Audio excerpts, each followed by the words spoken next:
সুপ্রিয় দর্শক শ্রোতা, কাছে এবং দূরে, দেশে এবং প্রবাসী, যে যেখান থেকে আমাদের এই অনুষ্ঠান দেখছেন, সকলকে জানাচ্ছি ঐশী বাংলা টেলিভিশনের পক্ষ থেকে আন্তরিক শুভেচ্ছা ও মোবারকবাদ।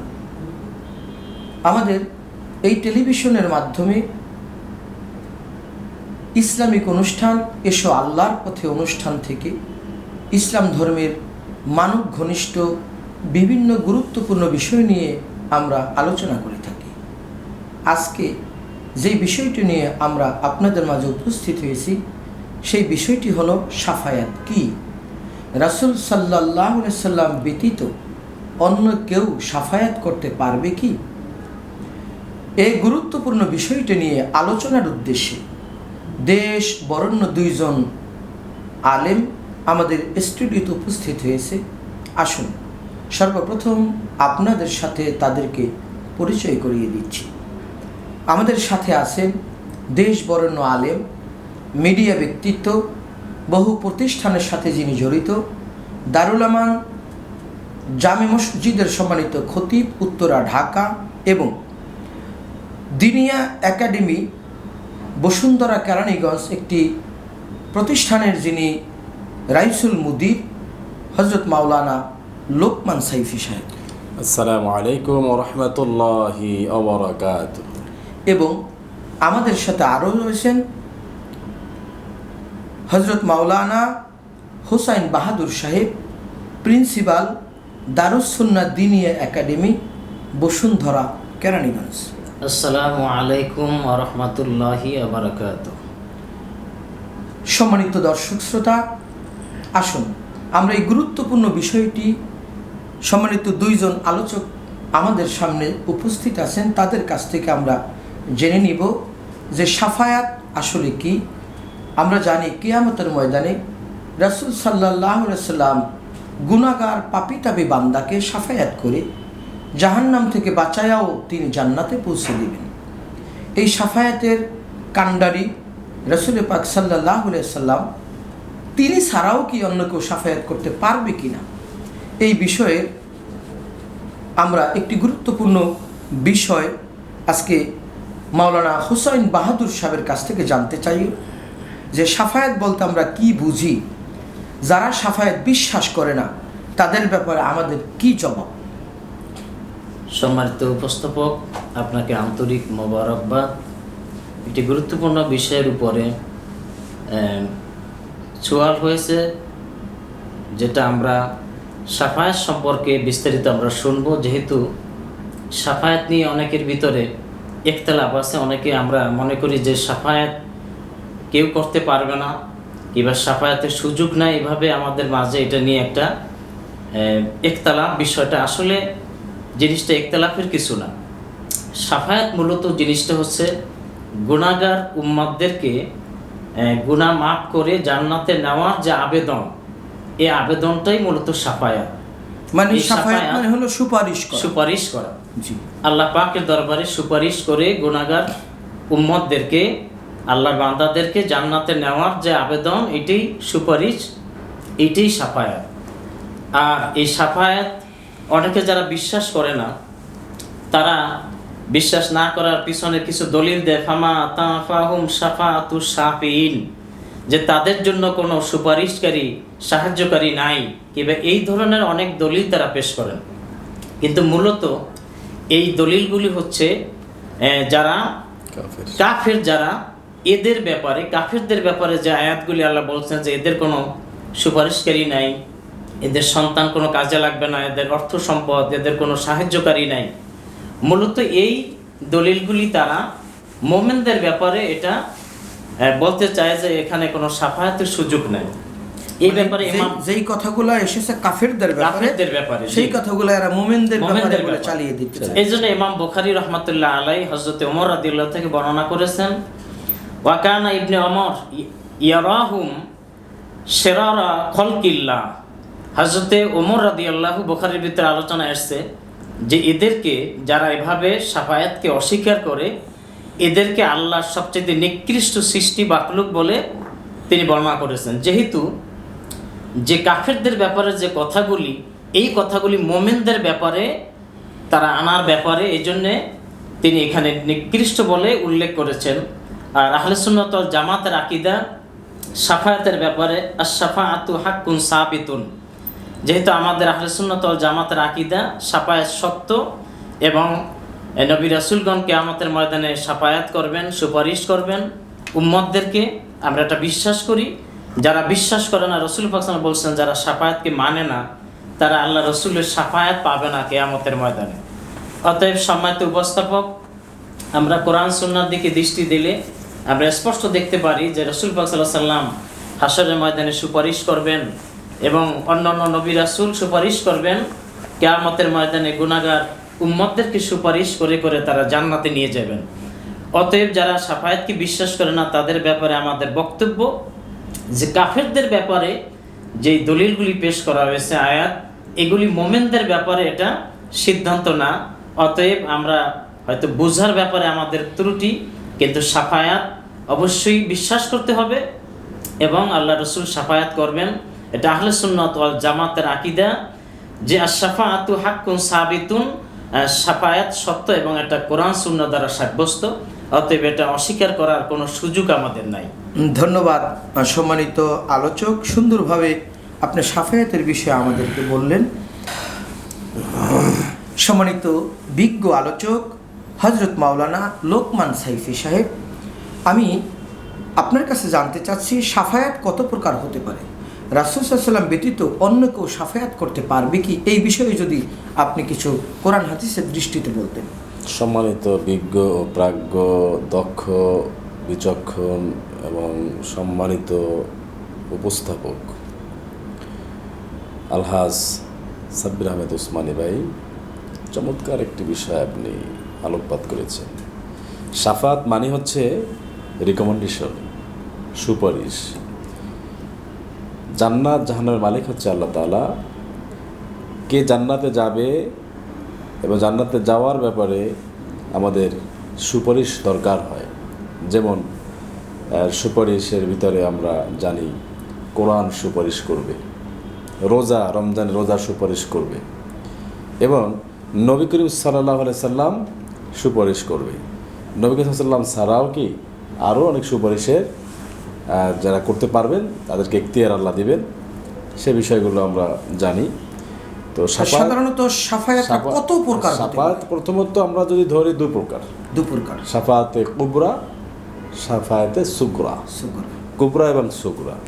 কুবরা হচ্ছে আখাসুল খাস লিল মুহাম্মদ রাসূলুল্লাহ সাল্লাল্লাহু আলাইহি ওয়াসাল্লাম, সর্বকালের সর্বযুগের সর্বশ্রেষ্ঠ মহামানব রহমাতুল লিল আলামিন জনাবে মুহাম্মদ রাসূলুল্লাহ সাল্লাল্লাহু আলাইহি সাল্লাম, তিনিই শুধু উম্মতের কাণ্ডারি।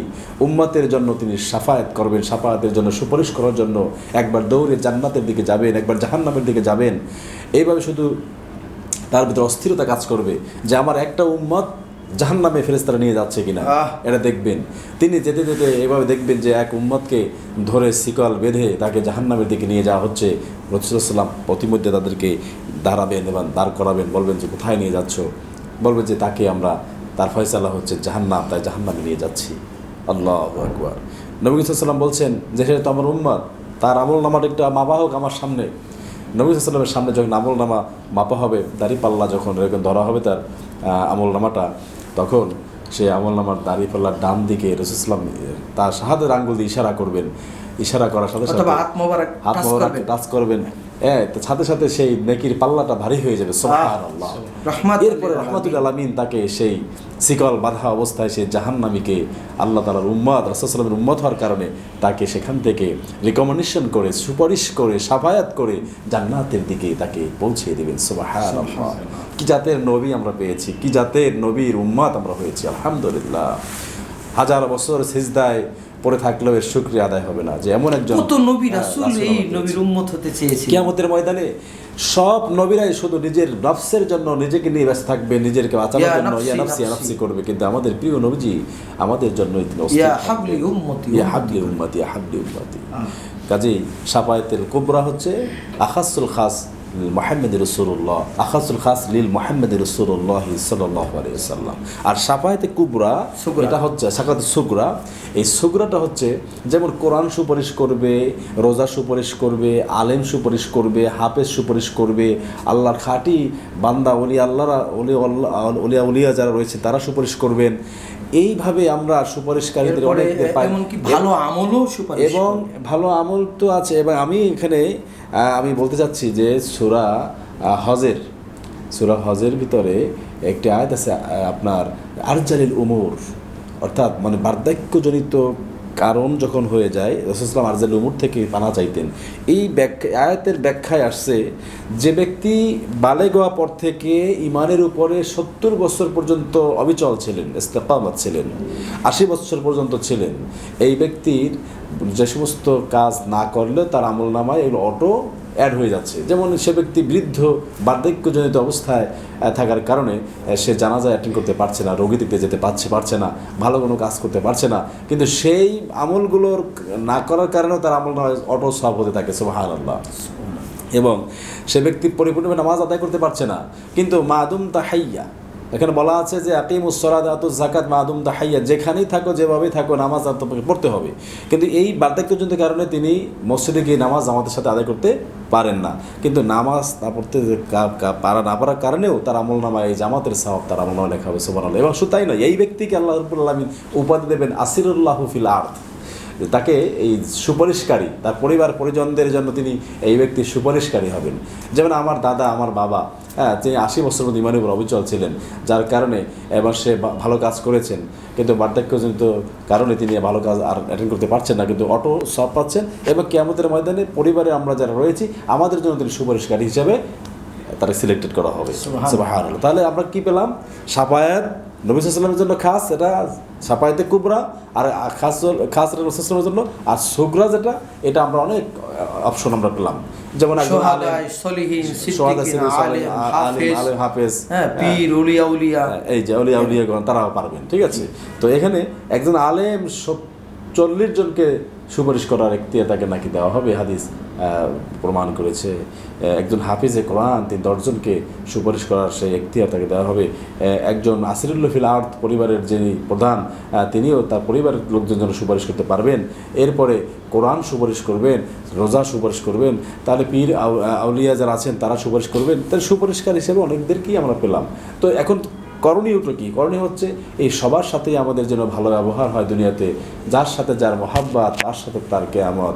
আপনি যদি এই সুপারিশ যারা করার এখতিয়ার করার কিয়ামত পাবেন, একজন আলেমের সাথে যদি ভালো ব্যবহার করি, ভালো সুসম্পর্ক বজায় রাখি, হয়তো এই আলেম আমাদের কিয়ামতের ময়দানে কাজে আসবে, উপকারে আসবে, সুপারিশ করার এখতিয়ার তাকে দেওয়া হবে। কিন্তু সে আলেমে ফিতনায় উলামায়ে সু থেকে মুক্ত হতে হবে।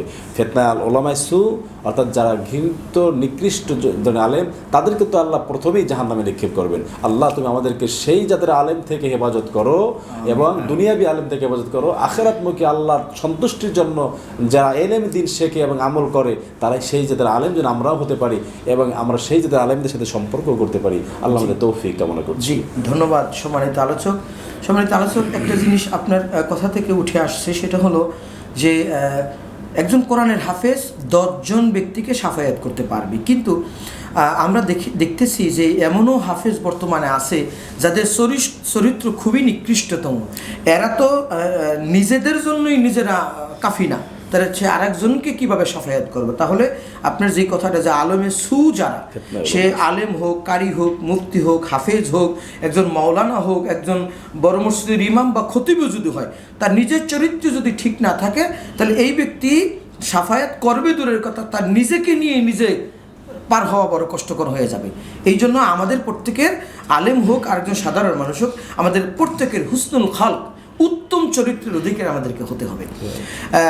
ধন্যবাদ সম্মানিত আলোচক। হযরত মাওলানা হুসাইন বাহাদুর সাহেব, আমি আপনার কাছ থেকে একটি বিষয় জানতে চাচ্ছি যে রাসূল সাল্লাল্লাহু আলাইহি ওয়াসাল্লাম এর সুপারিশ কি হাসরের ময়দানে শুধু নির্দিষ্ট, না এর বাহিরেও তিনি সুপারিশ করতে পারবেন দুনিয়াতে বা পরকালে মিলিয়ে? সম্মানিত উপস্থাপক চমৎকার একটি বিষয় আলোচনা করেছেন। রাসূল পাক সাল্লাল্লাহু আলাইহি ওয়াসাল্লাম আসলে এমন একজন নবী, ওমা আরসালনাকা ইল্লা রাহমাতাল লিল আলামিন, আমার আল্লাহ রাব্বুল আলামিন আলহামদুলিল্লাহ রাব্বিল আলামিন। আল্লাহ পাক যেই এরিয়ার রব, সেই এরিয়ার রহমাতুল্লিল আলামিন, রহমত হিসাবে প্রেরিত হয়েছেন রাসূল পাক সাল্লাল্লাহু আলাইহি ওয়াসাল্লাম। এরিয়া বলতে অনেকে বিষয়টা বুঝবে না, আলাম। মানে আল্লাহ যতখানি রাজ্যে, সাম্রাজ্য, সালতানাত, সার্বভৌমত্বের রব, জি। আমার রাসূল ঠিক ততটুকু সমস্ত সার্বভৌমত্বের আলাম রব। সমস্ত, হ্যাঁ, আল্লাহ বলছে রব্বিল আলামিন, রাসূল রহমাতুল লিল আলামিন, জগৎ সমূহের সমান সমান রহমত, জাত। জি। মানে যতটুকুর জন্য আল্লাহ রব, ততটুকুর জন্য রাসূল। রহমত আল্লাহর রাসূল সাল্লাল্লাহু আলাইহি ওয়াসাল্লাম। তো যাই হোক, সম্মানিত উপস্থাপক, আল্লাহ রাসূলের সুপারিশটা শুধু হাসরের ময়দানেই না, আল্লাহ রাসূল তো হাসরের ময়দানে সুপারিশ করবেনই।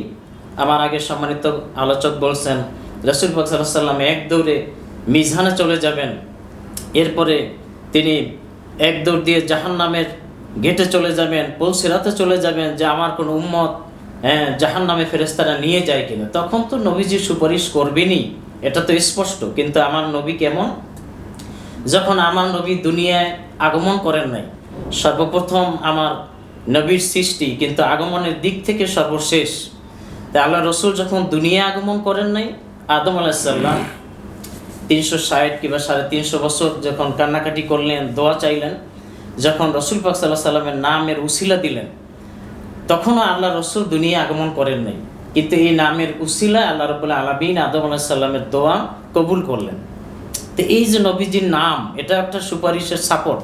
নবী এখনো দুনিয়ায় আসে নাই, তার নামও বান্দার দোয়া কবুলের একটা সুবর্ণ সুযোগের ব্যবস্থা, এটাও একটা সুপারিশ।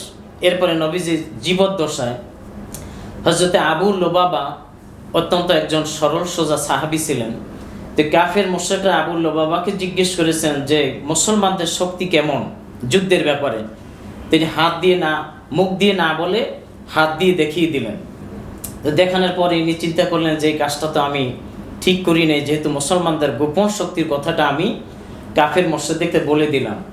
তো উনি এই ব্যাপারে এখন চিন্তা করলেন যে এই কাজটা ঠিক হয় নাই। মসজিদে নববীর সাথে রশি দিয়ে খুঁটিতে নিজেকে বেঁধে তিনি আল্লাহ রাব্বুল আলামিনের দরবারে তওবা করতেছেন, কান্নাকাটি করতেছেন। আল্লাহ রসুল তিনি এভাবে যখন দেখলেন, এই সাহাবীর জন্য দোয়া করলেন, তার গুনাহ মাফের সুপারিশের জন্য দোয়া করলেন। আল্লাহ রাব্বুল আলামিন এই সাহাবীকে মাফ করে দিলেন। আল্লাহ রসুলের কাছে মেসেজ পৌঁছে দিলেন যে এই সাহাবীকে আমি মাফ করে দিলাম। এরপরে আমরা আরও দেখি রাসূল পাক সাল্লাল্লাহু আলাইহি ওয়াসাল্লাম ইন্তেকালের পরে, নবী হায়াতুন নবী রওজা শরীফে আছেন, ইন্তেকালের পরে ওয়ালা আন্নাহুম ইজ্জালামু আনফুসাহুম জাউকা ফাস্তাগফিরুল্লাহ ওয়াস্তাগফারা লাহুমুর রাসূলু লাওয়াজাদুল্লাহ তাওয়াবার রহিমা।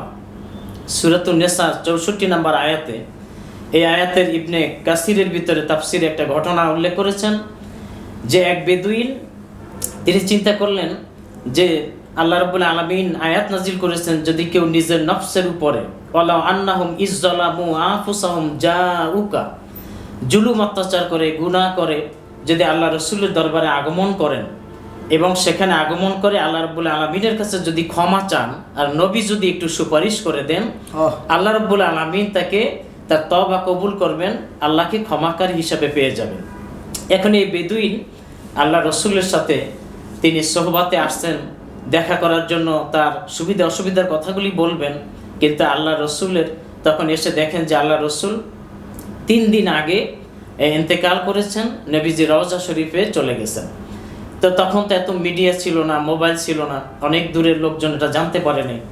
তো এখন এই ঘটনার ভিতরে এই বেদুইন আল্লাহ রসুলের রওজায় এসে তিনি কান্নাকাটি করলেন, নবীজিকে সালাম দিলেন এবং তিনি একটা কবিতা রচনা করলেন। তার একটা অংশ হচ্ছে নাফসিল ফেদা উল্লি কবরেন আন্তা সাকিনহু ফিহিল আফাফু ওয়া ফিহিল জুদ ওয়াল কারাম, যে আমার নফস আমি এই কবর শরীফে উৎসর্গ করে দিলাম, যেখানে আছে সবচেয়ে বেশি পবিত্রতা, ক্ষমা, সম্মান, বুজুর্গি। এই কবিতা রচনা করে এই বেদুইন চলে যাচ্ছেন। তাফসিরের কিতাবে লেখছেন হুজুরের রওজা শরীফে উদ্বি নামক এক লোক ওখানে মোরাকাবার হালতে ছিলেন। তিনি একটু তন্দ্রা অবস্থায় আসলেন, আল্লাহ রসুলের জিয়ারত হয়ে গেল। নবীজি বলতেছেন, হে উদ্বি, এই যে আমার বেদুইন আশেক রওজা শরীফে আমাকে সালাম দিয়েছে, কান্নাকাটি করেছে, তার কথা মনের কথাগুলি বলেছে, কবিতা রচনা করেছে, আমি নবীজি সব নিজ কানে শুনতে পেয়েছি। সুবহানাল্লাহ। আমি এই উদ্বি এই বেদুইনের ব্যাপারে আমি আল্লাহ রাব্বুল আলামিনের কাছে আমি সুপারিশ করেছি। আল্লাহ রাব্বুল আলামিন তাকে ক্ষমা করে দিয়েছেন। তুমি এই আশিককে আমি রসুলের সালামের জবাব তাকে শুনাই দাও, আল্লাহ পাক তাকে ক্ষমা করে দিয়েছেন, মাফ করে দিয়েছেন। তার সম্মানিত উপস্থাপক, আমরা এই আয়াতের তাফসিরের দিকে যদি নজর দিই, আল্লাহ রসুলের সুপারিশ সাফায়াতটা শুধু হাসরের ময়দানই খাস না, নবীজি কবর শরীফে বসেও এখনো উম্মতি উম্মতি বলে কাঁদতেছেন। নবীজি উম্মতের গুনাহ মাফের জন্য দোয়া করতেছেন, এবং তিনি হাসরের ময়দানে, তিনি দুনিয়ায়, তিনি কবর শরীফে, রওজা শরীফে যখন এই পৃথিবীতে আগমন করে নাই, নবীজির নাম মোবারক নিয়েও এভাবে দোয়া কবুল হয়েছে, সুপারিশ পেয়েছেন। অতএব আমরা আমাদের নবী রহমাতুল্লিল আলামিন, নবী সব জায়গায় সব সময় সুপারিশ করার ক্ষমতা আল্লাহ রাব্বুল আলামিন তাকে দিয়েছেন। অতএব নবীজি আমাদের ব্যাপারে সবসময় তিনি সুপারিশ এবং দোয়া করতেছেন আমাদের মুক্তির জন্যে। শুধু হাসরের ময়দানে এটা খাস না, নবীজি এছাড়াও সুপারিশ করতে পারবেন এবং করতেছেন। ধন্যবাদ সম্মানিত আলোচক। সুন্দর করে আপনি বলছিলেন যে রাসূল সাল্লাল্লাহু আলাইহি ওয়াসাল্লাম জন্মের আগে তিনি সুপারিশের মাধ্যম ছিলেন, আদম নবীর গুনাহ মাফ। তারপরে আমরা কিতাবে যা পেয়েছি, সম্মানিত আলোচক আপনিও খেয়াল করেন যে রাসূল সাল্লাল্লাহু আলাইহি ওয়াসাল্লাম জন্মের আগে থেকেই তিনি উম্মতের জন্য কাঁদছেন। জন্মের পরে এখনও তিনি ওহা করে কাঁদে নাই, তখনই ইয়া হাবলি উম্মতি করে কাঁদছে। মা আমেনা থেকে এই হাদিসটা আমরা পেয়েছি যে মা আমেনা দেখে যে বাচ্চা কাঁদে না, তিনি তার কান লাগাইছিল রাসূলের কচি ঠোঁটের কাছে, তখন বলতেছে ইয়া হাবলি উম্মতি উম্মতি, তাহলে তখনও কাঁদছে।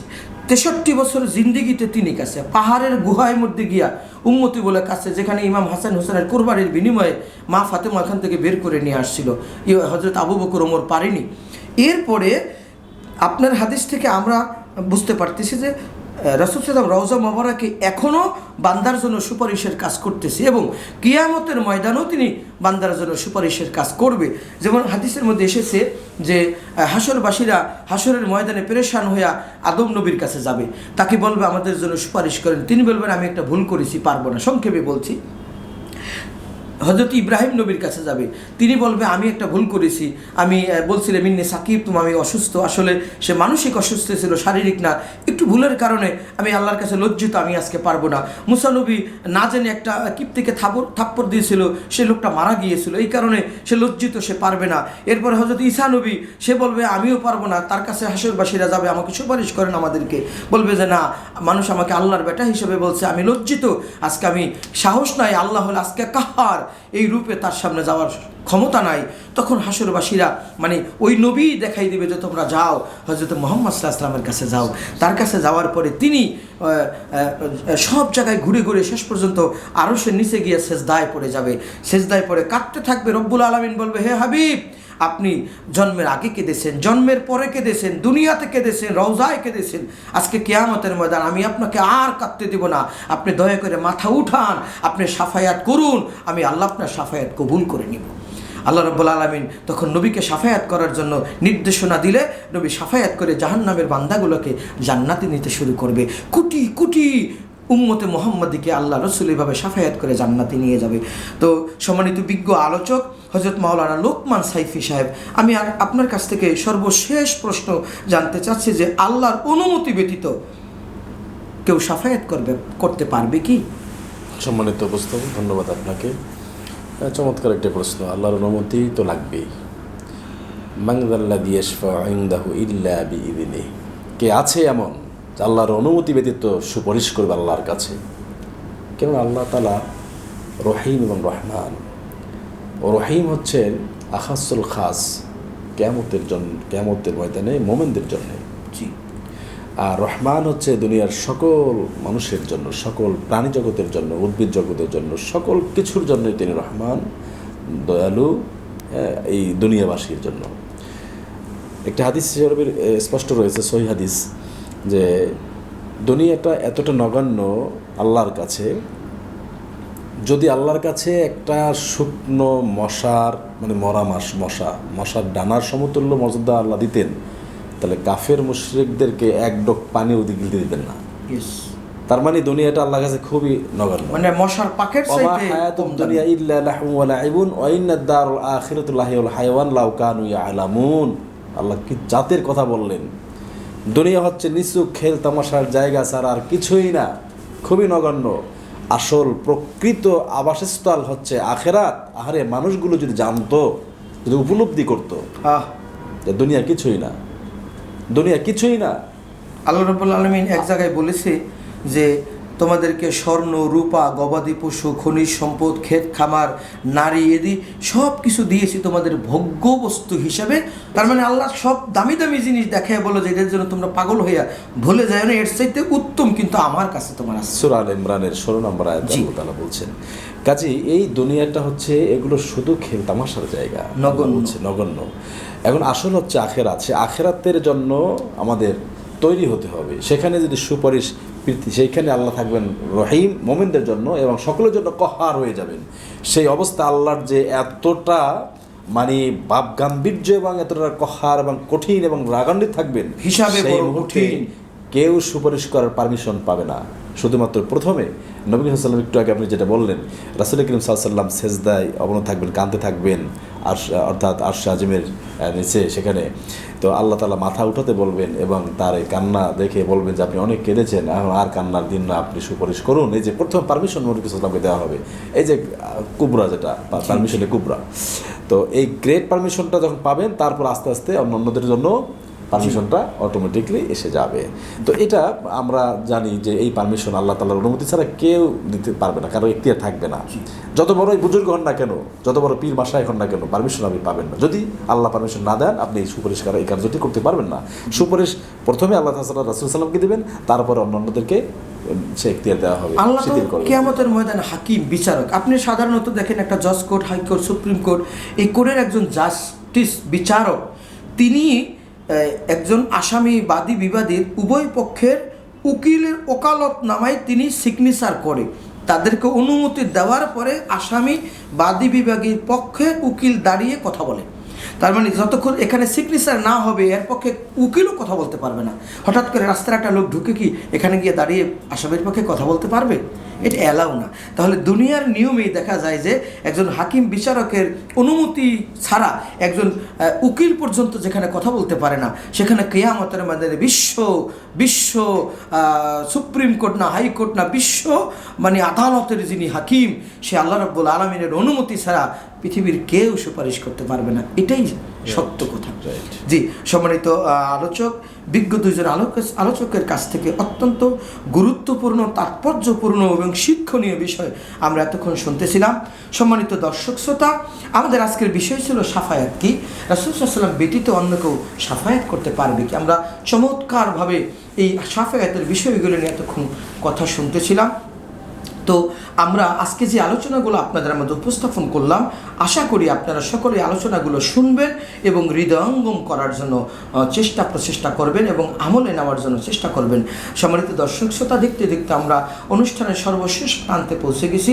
আবারও আমরা কোনো গুরুত্বপূর্ণ বিষয় নিয়ে আমরা টেলিভিশনের পর্দায় আপনাদের সামনে হাজির হব। সে পর্যন্ত সকলে ভালো থাকবেন, সুস্থ থাকবেন। সকলে সুস্থতা কামনায় বিদায় নিচ্ছি। আমি আলহাজ মাওলানা সাব্বির আহমেদ উসমানী।